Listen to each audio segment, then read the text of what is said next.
empires, by pride and folly and extravagance, ruin themselves like individuals. That's how Benjamin Franklin put it. And today, on the anniversary of his death, I've got Ben Franklin's 20 rules for reducing a massive empire to a small one. But first of all, welcome and thank you for joining me here on the Path to Liberty.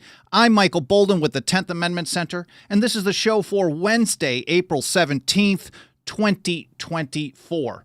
Let's kick it off. That letter was a letter from Benjamin Franklin to the Marquis de Lafayette in May of 1781.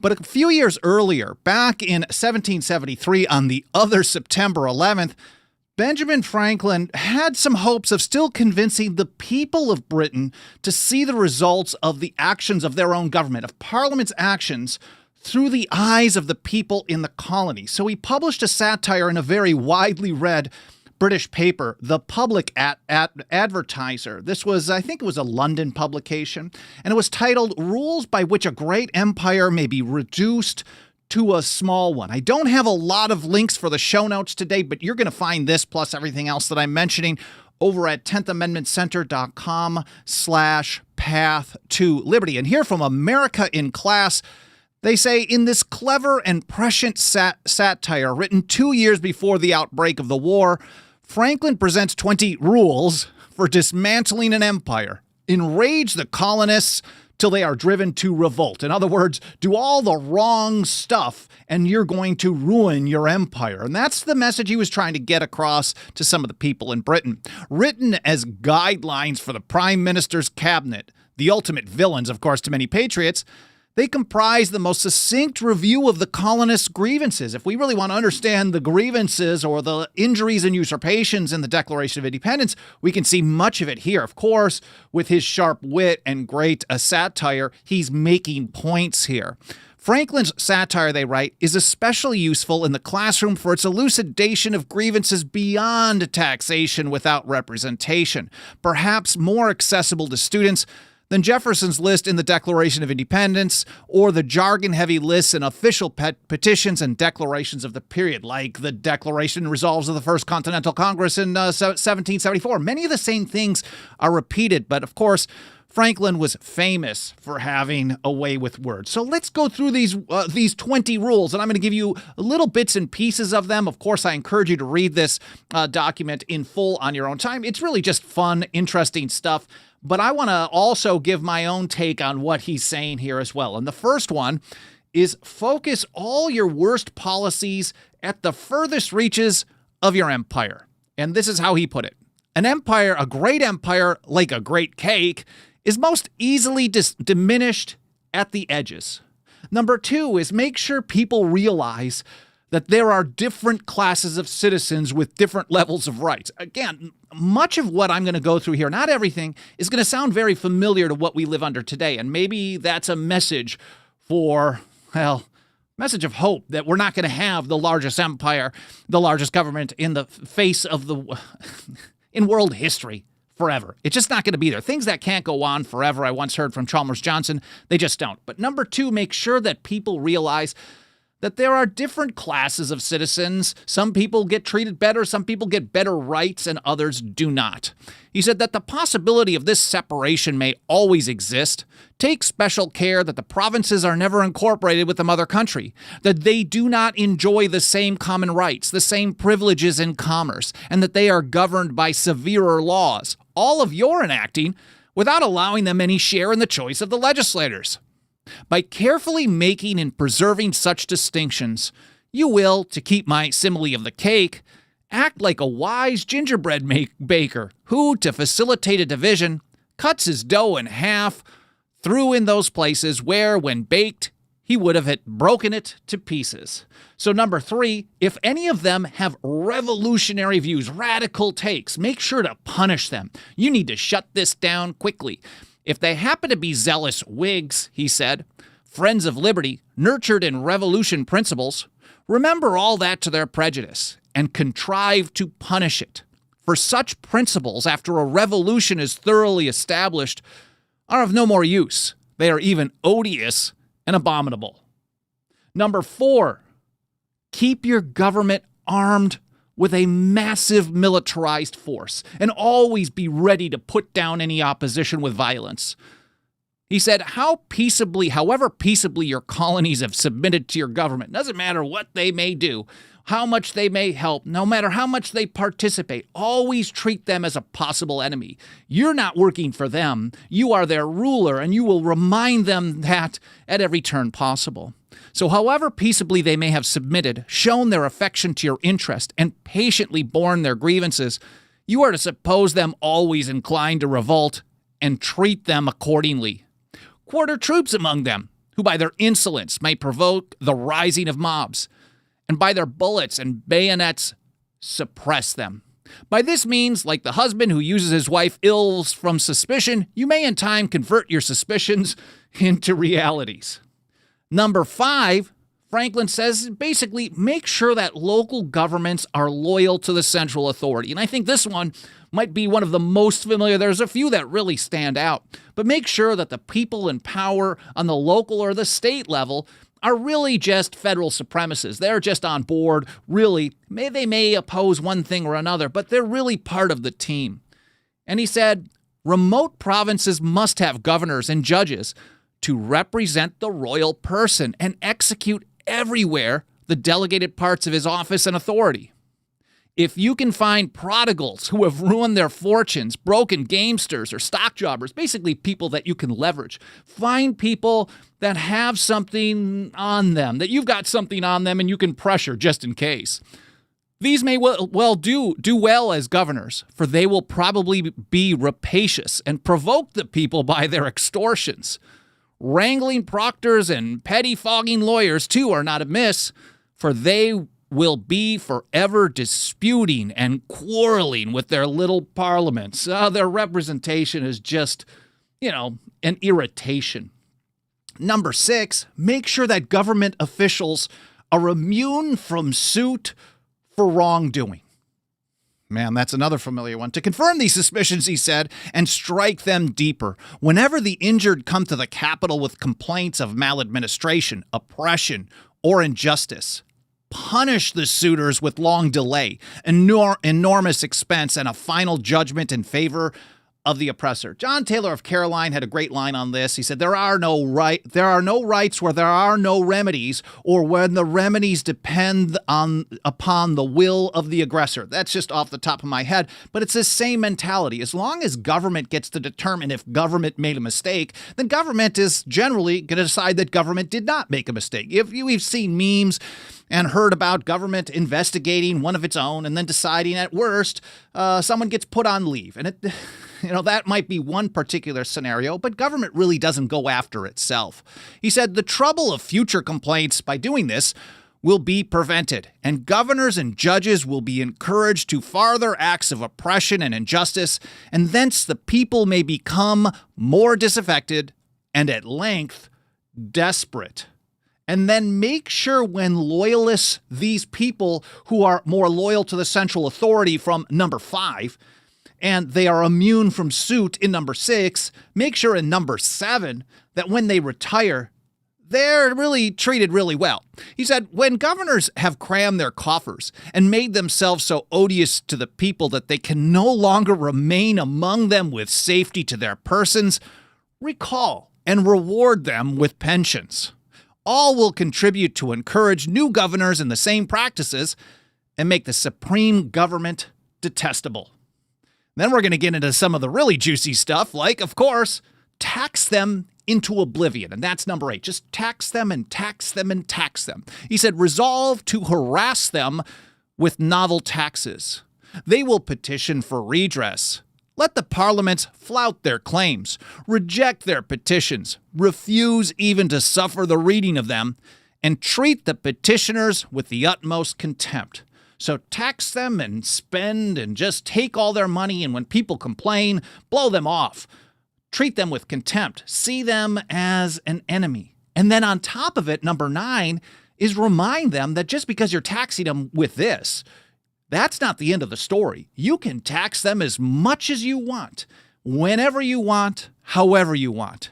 He said, remember to make your arbitrary tax more grievous to your provinces by public declarations importing that your power of taxing them has no limits, so that when you take from them without their consent a shilling in the pound, you have a clear right to the other 19. So no matter what they take, it's their view, of course, that they can take 100% whenever they want. They've just decided to be good to you to only take maybe 5% or something. So tax them to oblivion, remind them that you can tax them even more if you need to or if you want to.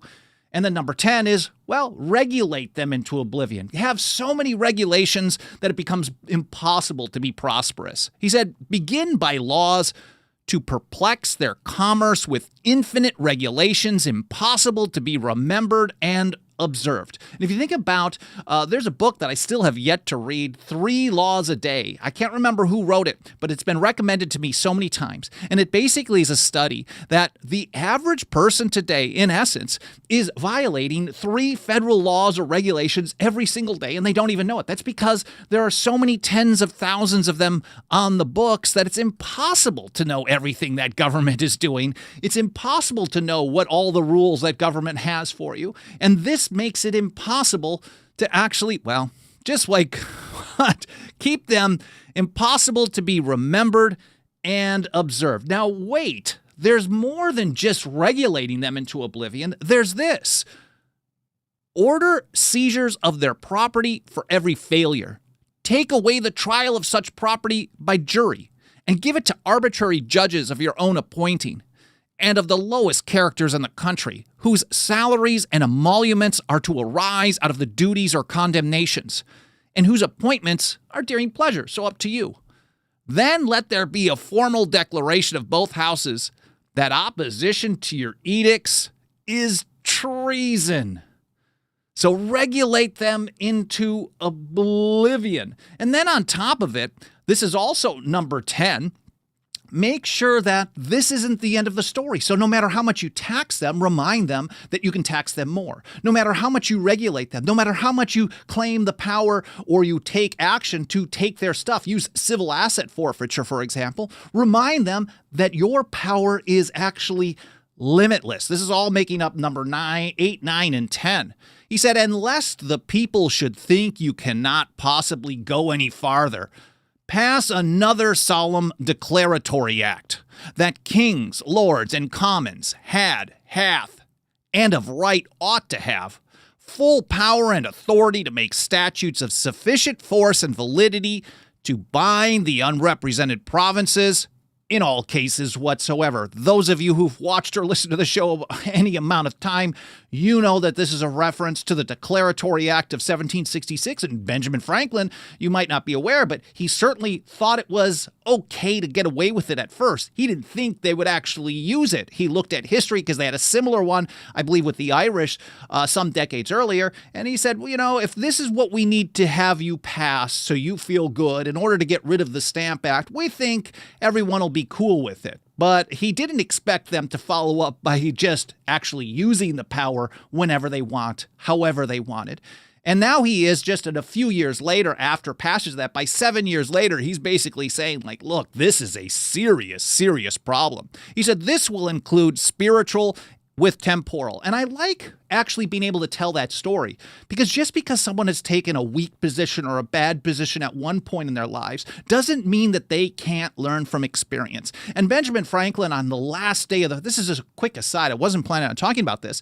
As a quick aside, on the last day of the Philadelphia Convention, he pointed out in a speech that he didn't read, but he had written out, and man, who read it for him? It may have been James Wilson that read it for him on the floor in the Philadelphia Convention. He basically said, you know, I've got some objections to this Constitution. I'm not going to go through them right now. You guys all know what they are. And maybe I'm right, but maybe as I've learned over the years, I might be totally wrong. So this is a man who at least had the humility to understand that he can change positions because of learning through new experiences. And that's exactly what he did when it came to the Declaratory Act, which he thought would just be something on the books to make, to kind of be a show of force for the people back home. But then as they started using it more and more, especially, with the Tea Act and the Townsend Acts, etc., then he recognized that this is a serious problem. And he points this out as number 10 in his great rules for reducing a large empire to a small one. He said, this will include spiritual with temporal, and taken together must operate wonderfully to your purpose by convincing them that they are at present under a power something like that spoken of in the scriptures, which can not only kill their bodies, but damn their souls to all eternity by compelling them, if it pleases, to worship the devil. Now, Thomas Paine had a very similar take in December of 1776, that famous tract, These Are the Times That Try Men's Souls, The American Crisis, number 1, where he said this power, they don't claim just the power to tax us, but they claim the power over us in all cases whatsoever. He said, so unlimited power can only belong to God. And that's this very similar approach to what Benjamin Franklin is making here. Make sure you claim unlimited power, and it's up to them, of course, to determine how far they can go. Now, as I mentioned before, we're going to link to all this stuff over in the show notes. Alan Mosley will get that blog post organized, and I'll get it published over at 10thamendmentcenter.com/path-to-liberty in the next couple of hours. Not only do we have links to the references that I mentioned in this episode, we have all the episodes over there. There's not going to be too many links in this one, but you'll also be able to find all the different platforms we're on. Of course, we live stream on the mainstream ones. There's YouTube and Facebook and X and LinkedIn. We also live stream at Twitch and Rumble and Odyssey. And we have the audio-only podcast edition all over the place, Apple Podcasts and Spotify and Podbean. We try to be on whatever platform is best for you. So if we're missing from one, please do let me know. We do put the archive video for places that we can't actually live stream, like Brighteon and BitChute and elsewhere. So make sure to let me know, whether in the comments or email team@10thamendmentcenter.com. And while I'm here mentioning the comments, I want to take a quick moment to say hello to everyone out in the live chat. Again, I appreciate you being here, whether this is your first episode or you've been here for every single one since day one. There's Jug and Cheriton and Howard, Jay Bowser, Jay Armstrong, King Nobody, Liberty Gal, Dixie Strong, Alan Hughes, Melody, Haji, Sparrow, Sonny, Crew Chief, A Little Weird is a good one, Lewis Tart, good to see you, and everyone else. I'll probably, Dave Mengel. I'm just scrolling through this pretty quickly. I know I missed a number of people, but I really, really appreciate it. Haji says Rumble is rocking again. I still haven't fully figured out how to implement being able to check the live chat easily without losing my place in my notes, but hopefully I'll get that handled. We're getting a lot of live comments over on Rumble and a number of them over on Odyssey, and I really, really appreciate that feedback and support being on other platforms than the ones who probably want to kick us off as quickly as possible. So we've gone through 10 of these. Let's go through number 11. I hope you're enjoying this. To me, this is just fascinating writing by Benjamin Franklin, this list of grievances against the British that are so applicable to what we face today. Now, number 11, back to taxation. Make sure you have just an almost limitless number of really low-life tax collectors who are paid for through taxes. Make sure that tax collectors earn their income through tax collection. That will keep the cycle going. He said to make your taxes more odious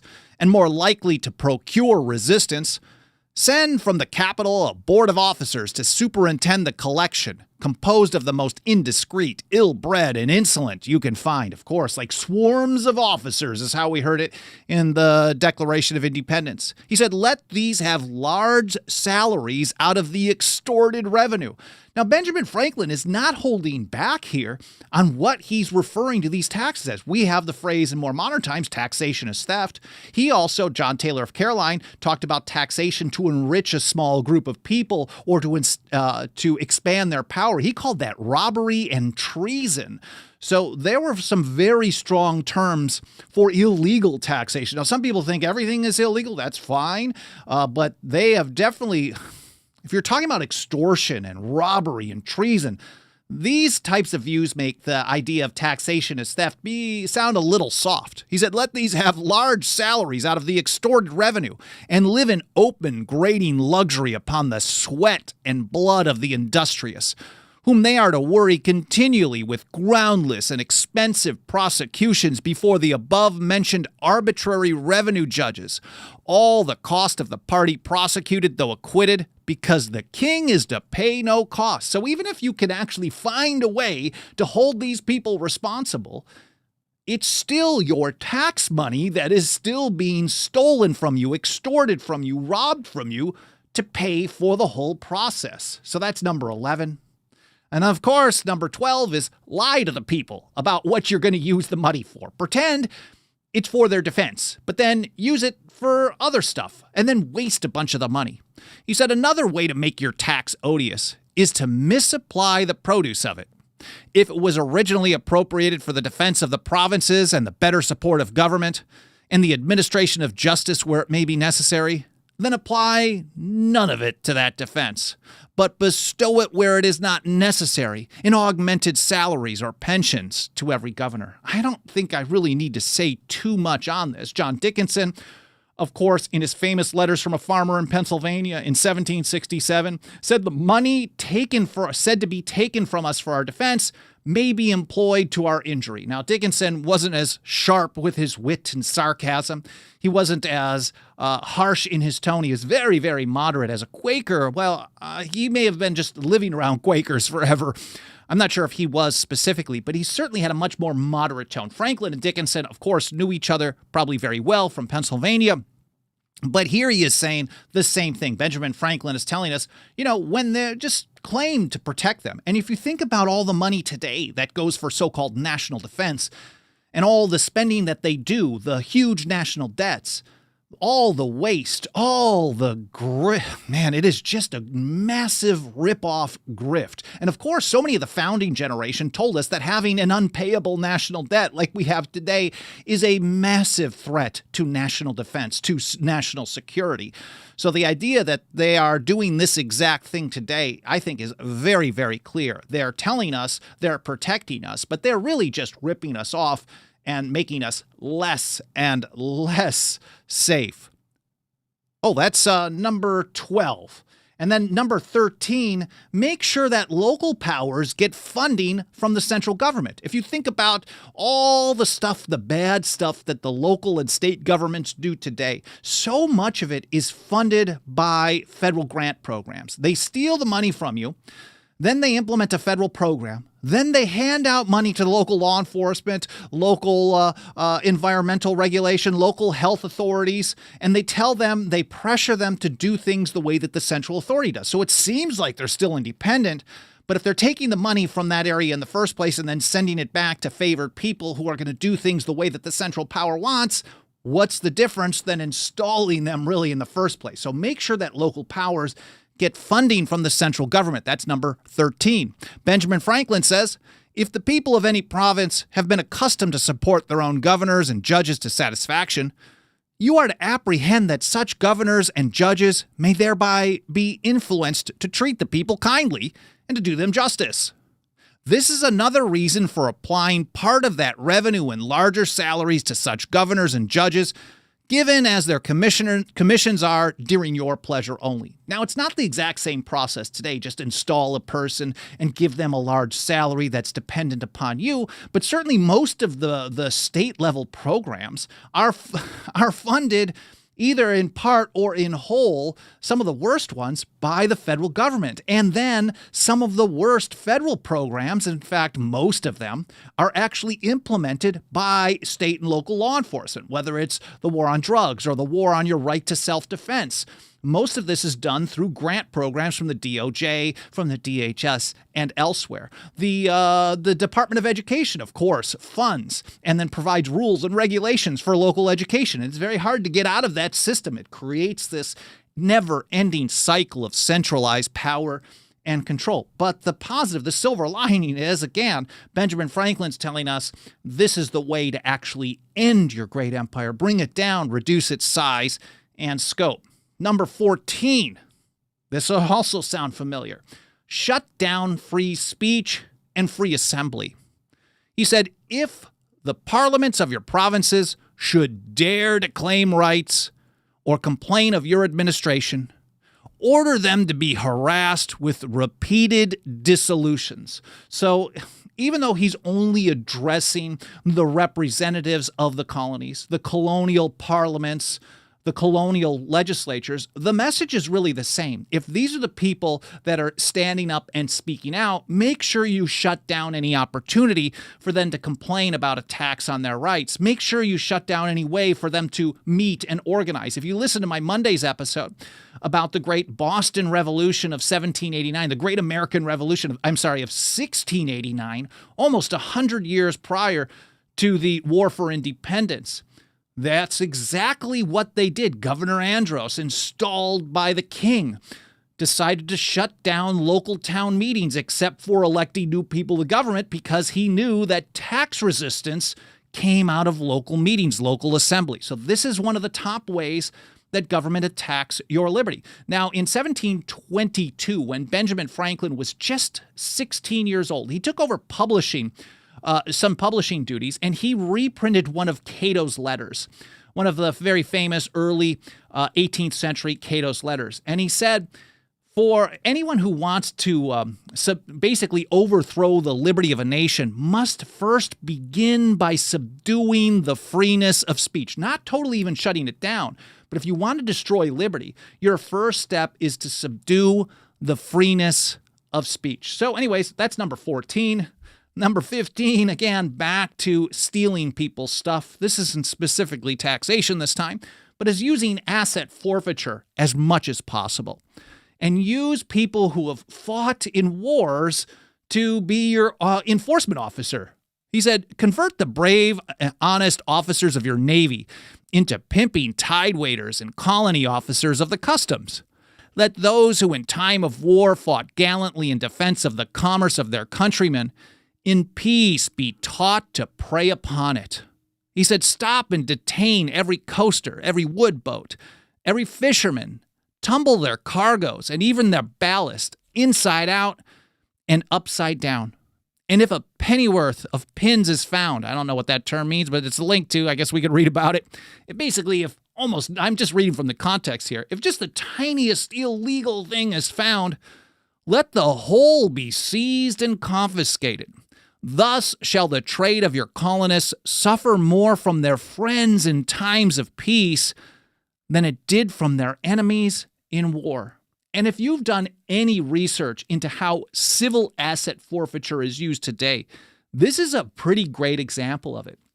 So many times we've heard stories and read about them over and over and over. One example, and again, this is just off the top of my head, there was a kid who was living with his family and who was doing small amounts of drug dealing, hundreds of dollars. And I believe they confiscated the parents' house because that was somehow a tool of violating the prohibition of government against these drug deals. So this is a great example of how even if you find the smallest thing, take everything they got because you have to break their backs at every turn. And then number 16 is ignore every complaint about your government. If you don't like what they're doing, if you don't like their warrantless searches and seizures, if you don't like their taxes, if you don't like their arbitrary power, if you don't like any of it, you don't like their regulations, just completely ignore them. It doesn't do anything. All that talk means nothing. He said, if you are told of discontents in your colonies, never believe that they are general, or that you have given occasion for them. It's not your fault. These rabble-rousers, they're the problem. He said, therefore, do not think of applying any remedy or of changing any offensive measure.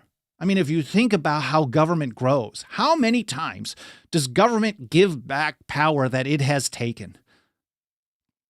I don't know, maybe once in a while, every few decades, you get lucky and they say, okay, well, we'll pass this one back. At best, generally everything they do, every small step is building upon another one. And then once it becomes submitted to, it just becomes part of the society. It becomes normal. We see how there's so little opposition to the Affordable Care Act these days. At best, you get the opposing team saying, well, we're just going to replace it with something else. That isn't getting rid of government control over something that the Constitution doesn't authorize the government to be involved in the first place, your personal health choices. Anyways, Benjamin Franklin continues. This is number 16.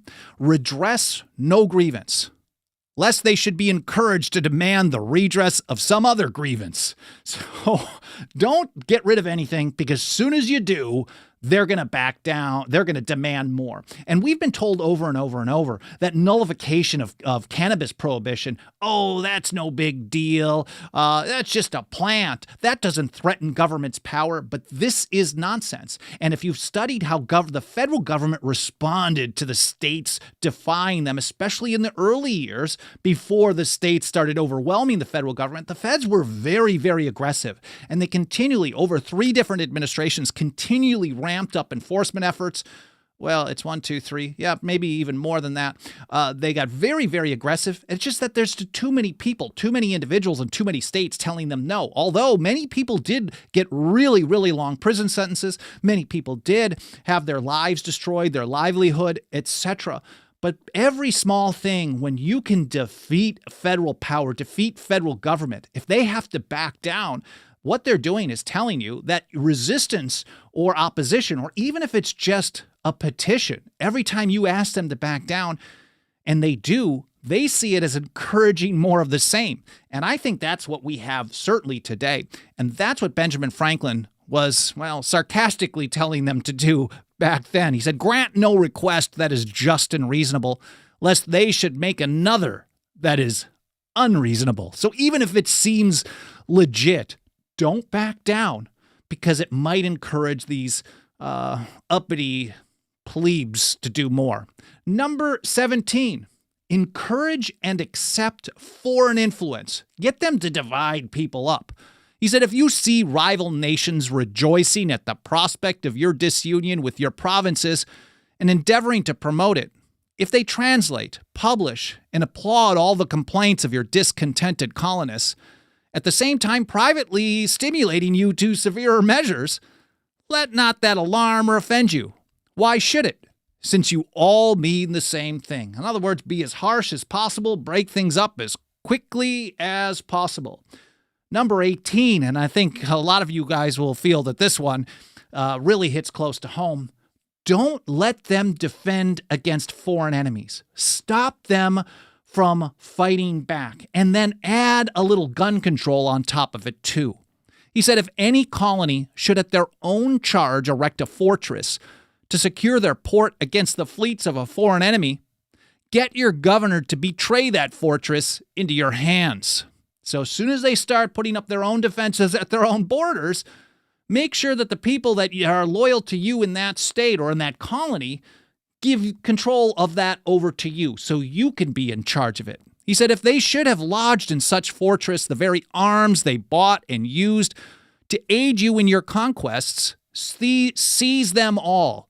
'Twill provoke like ingratitude added to robbery. So again, robbery, seize their guns, don't let them defend themselves. Make sure that they can't put up fortresses at their borders. He said one admirable effect of these operations will be to discourage every other colony from erecting such defenses. Because if you go after one, then it kind of shuts down the notion that anyone else can do it. And you have to be as aggressive as possible about it. And it makes a lot of sense that, well, that's what these people do. So again, one admirable effect of these operations will be to discourage every other colony from erecting such defenses. And so their and your enemies may more easily invade them, to the great disgrace of your government, and of course, the furtherance of your project, reducing a great empire to a small one. That's number 18. Number 19 is militarize and occupy everything with your forces. And if you think about how we're treated, especially in the bigger cities today, this is very, very clear. But the small towns are also militarized by the federal government as well. He said, send armies into their country under pretense of protecting the inhabitants. This is a reiteration of tell them you're protecting them. But really, remember, we have to remember when government says it's for your safety, it really means so we can control you. So send armies into their country under pretense of protecting the inhabitants. But instead of garrisoning the forts on their frontiers with those troops to prevent incursions, demolish those forts and order the troops into the heart of the country. This will seem to proceed from your ill will or your ignorance and contribute farther to produce and strengthen an opinion among them that you are no longer fit to govern them. And then number 20, Make sure that one dude, one guy has power to do whatever he wants, even if it's just with the stroke of a pen. He said, lastly, invest the general of your army in the provinces with great and unconstitutional powers, and free him from the control of even your own civil governors. Let him have troops now under his command, with all the fortresses in his possession. So those are his 20, but ultimately all these are actions of a tyrant. And to Benjamin Franklin, as he proposed for the Great Seal of the United States when he was not being sarcastic, when he was not using wit, he recommended, and I'm sure this was an old phrase, I don't know where it actually came from, but he wanted the Great Seal of the United States to be rebellion to tyrants is obedience to God. Well, I hope you guys found this interesting. I hope it was thought-provoking. Hope it was a little entertaining. I really appreciate you being here. If you want to help us get this kind of message out, these foundational, essential principles out to more and more people, absolutely nothing helps us do this work every single day more than the financial faith and support of our members. You can join us for as little as $2 a month. If you got a couple of bucks of that depreciated, dirty government fiat, throw it our way over at 10thamendmentcenter.com/members. We also have annual, 5-year, and lifetime options. Don't feel obligated, but I would be grateful, extremely grateful, to any consideration you can give to joining us as a member today. 10thamendmentcenter.com/members. I do have to get out of here, but I appreciate you spending a little time with me. I'll read through some of the comments a little bit later on. Of course, leaving comments in the archive, smashing the like button, reviews on Apple Podcasts, subscribing, all the stuff that you click through on, especially the reviews and the comments and things like that, and sharing. All those things, especially on the mainstream platforms, do help trigger the algorithms and get us out to more and more people. So I'm very grateful for any assistance you can give me into helping spread the word. Again, I appreciate you being here. I hope you had a great time with this episode. I hope you have an awesome day. And I hope to see you next time here on the Path to Liberty.